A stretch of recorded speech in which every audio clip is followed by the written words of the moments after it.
नमस्कार, सर्वांचं स्वागत आहे पालिका प्रशासनच्या ग्राउंड रिपोर्टिंगमध्ये। तुम्ही पाहिलं असेल झेंडा भारतीय जनता पार्टीचा। सर्वांना माहिती आहे नवी मुंबई भारतीय जनता पार्टीची आहे, त्याच्या मध्यवर्ती कार्यालय जिल्हा मध्यवर्ती कार्यालय अद्यापही बनलेलं नाही आहे। 2019 मध्ये साधारण 2019-20च्या दरम्यान सदर जिल्हा मध्यवर्ती कार्यालय होतं जे नवी मुंबई भारतीय जनता पार्टीचं, ते पाडण्यात आलं त्याचा पुनर्विकास करण्यासाठी। आणि त्याच्यानंतर अद्यापही म्हणजे आज आपण एक लमसममध्ये पकडूयात की 5 ते 6 वर्ष झाली असतील आणि अद्यापही जिल्हा मध्यवर्ती कार्यालय जे आहे ते नवी मुंबई भारतीय जनता पार्टीचं अद्यापही अस्तित्वात नाही आहे।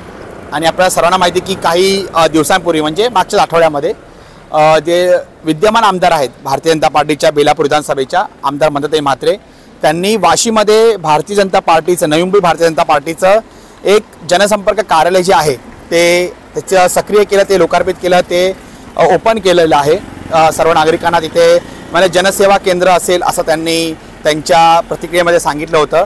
आणि आत्ता तुम्ही माझ्या पाठीमागे बघू शकता हे मयुरेश प्लॅनेट बिल्डिंग आहे। ह्या मयुरेश प्लॅनेट बिल्डिंगच्या ग्राउंड फ्लोअरला एक इंटिव म्हणून शॉप आहे, ह्याच्या बाजूलाच तुम्ही पाहू शकता कामकाज सुरू आहे आता त्या ठिकाणी।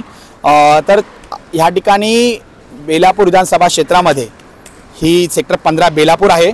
हे सेक्टर 15 जे आहे बेलापूरचं, हे बेलापूर विधानसभा क्षेत्रामध्ये येतं।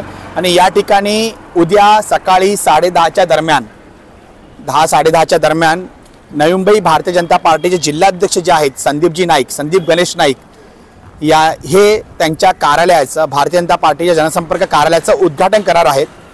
सर्व बॅनर्स तुम्ही पाहिले असतील जागोजागी नवी मुंबई शहरामध्ये लागलेले आहेत। तर एक जिल्हा मध्यवर्ती कार्यालय नव्हतं आणि आता 2 जनसंपर्क कार्यालय भारतीय जनता पार्टीला बेलापूर विधानसभेमध्ये प्राप्त होत आहेत। ही खूपच म्हणतात ना स्तुती करणारी बाब आहे, कारण की याला निंदनीय बोलू शकत नाही।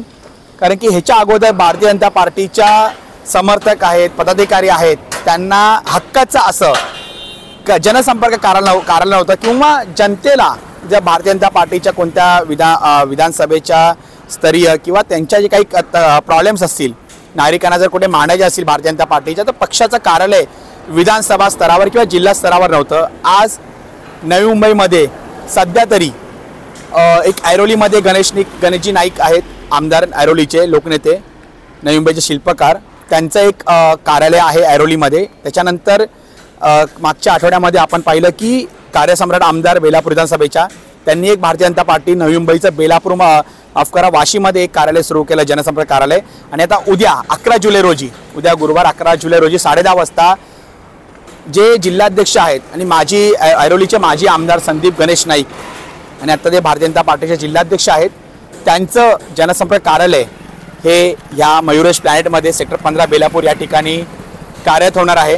तर येणाऱ्या दिवसांमध्ये भारतीय जनता पार्टीच्या बेलापूर विधानसभेमधील जे नागरिक आहेत, भारतीय जनता पार्टीचे समर्थक आहेत, जनता आहे, पदाधिकारी आहेत, कार्यकर्ते आहेत, त्यांना हक्काची अशी 2 कार्यालय उपलब्ध होणार आहेत।